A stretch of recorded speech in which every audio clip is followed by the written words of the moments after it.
মনে রাখবেন, রমজানকে যে কদর করে না, রমজানেও যে গুনাহ করে, রমজানেও যে জাহান্নাম থেকে বাঁচার চেষ্টা করে না, রমজানেও যে জান্নাতের আমল করার চেষ্টা করে না,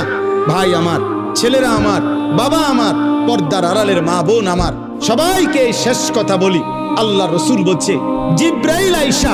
রমজানের শেষ দিন নবীজিকে আইসা বলে গেছে, ইয়া রাসূলুল্লাহ, এত বড় রমজান পেল,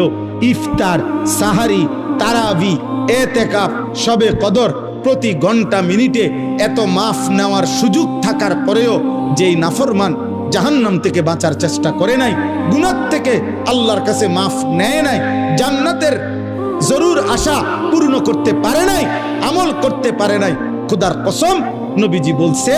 জিব্রাইল আইসা বলছে, ইয়া রাসূলুল্লাহ, এমন নাফরমানের উপরে আল্লাহর লানত, আল্লাহর লানত, লানত, লানত। নবী বলছে আমিন।